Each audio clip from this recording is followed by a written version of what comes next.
Welcome to SGT Times Explainer. I am Arshnur Kaur from SGT College of Pharmacy.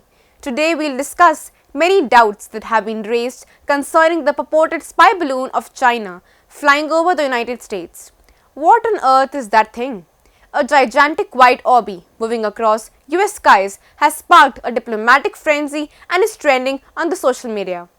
China maintains that it is an errant civilian blimp used mostly for meteorological research that became disoriented due to an errant civilian blimp used mostly for meteorological research that became disoriented owing to strong winds, with just a limited amount of self-steering capability.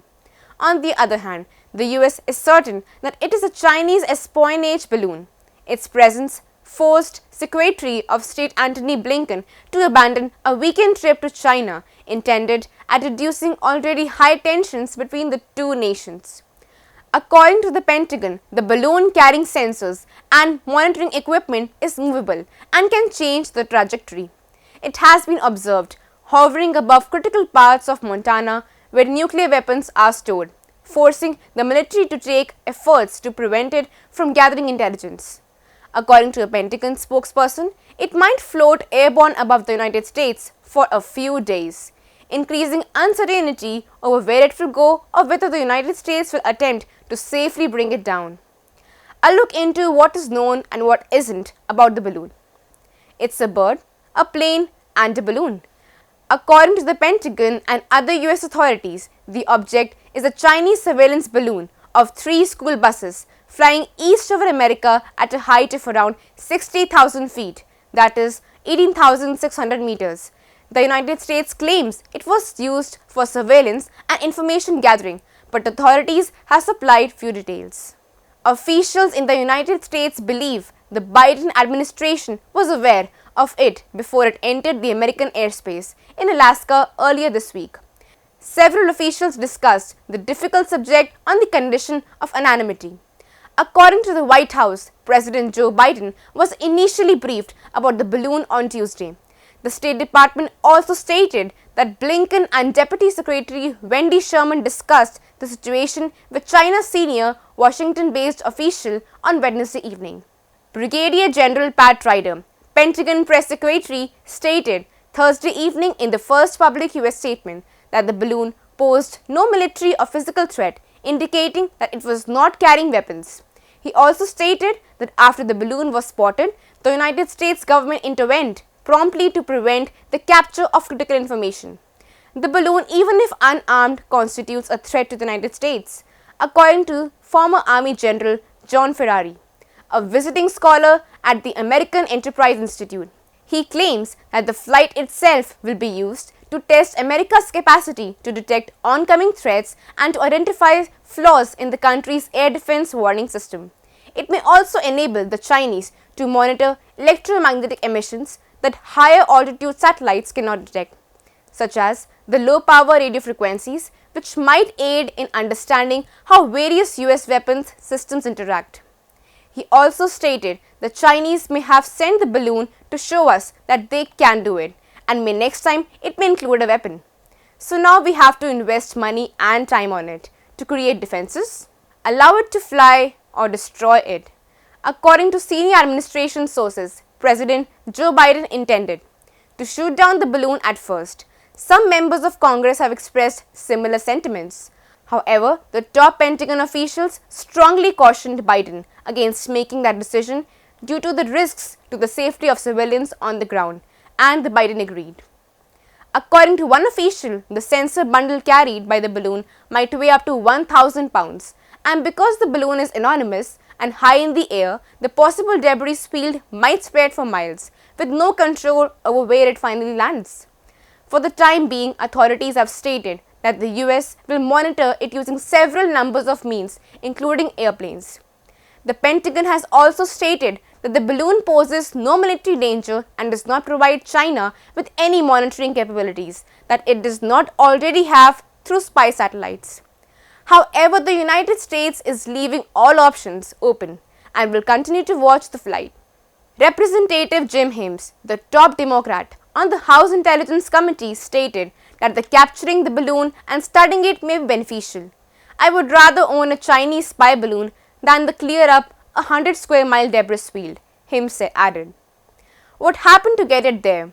Is it deliberate or coincidental? There is also some dispute. In terms of wind patterns, Dan Jaffe, a professor of atmospheric chemistry at the University of Washington, believes China's assertion that global air currents, known as westerlies, transported the balloon from its borders to the western United States is conceivable. For the past 2 decades, Jaffe was researching the impact of wind patterns in transporting air pollution from Chinese cities, wildfire smoke from Siberia, and the dust from the Gobi Desert, sandstorms to the United States. It fits perfectly with what we know about winds, Jaffe added. It would take roughly a week to go from China to the United States. The higher you go, the faster you move, Jaffe explained. He stated that depending on their sophistication, weather and research, balloons often have a spectrum of steering capabilities ranging from no steering at all to limited turning capacity. The US remains silent on the matter but claims that the balloon is movable, implying that China purposefully pushed the balloon towards or into the US airspace. Spy balloon history. Spy balloons are new. Crude versions have been around for decades, but they saw increased usage during the World War II. Officials from the Trump administration stated Friday that there had been more incidents with Chinese surveillance balloons, with one suggesting it happened twice during the Trump administration but was never made public. At the Pentagon, Ryder verified that balloons had come near to or crossed the US border in the past, but he and others believe that what distinguished this one is the amount of time it was over US soil and how far into the nation it went. According to Craig Singleton, a senior scholar at the Foundation for the Defense of Democracies, Chinese surveillance balloons have been spotted multiple times in different regions of the Pacific over the last 5 years, including near critical US military sites in Hawaii. He claims that the high altitude inflatables serve as the low cost information gathering platforms and that can some of them purportedly detect hypersonic missiles. Thousands of hydrogen balloons carrying bombs were launched by Japan during the World War II, and hundreds of them landed in the United States and Canada. Most of them were useless, but one was fatal. 6 citizens were killed in May 1945 when they discovered one of the balloons on the ground in Oregon and it detonated. Following the war, America's balloon effort fueled the extraterrestrial legends and mystique associated with Roswell, New Mexico.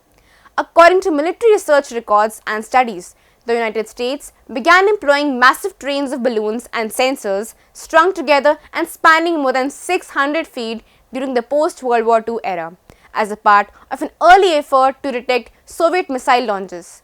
Project Mogul was the name given to it.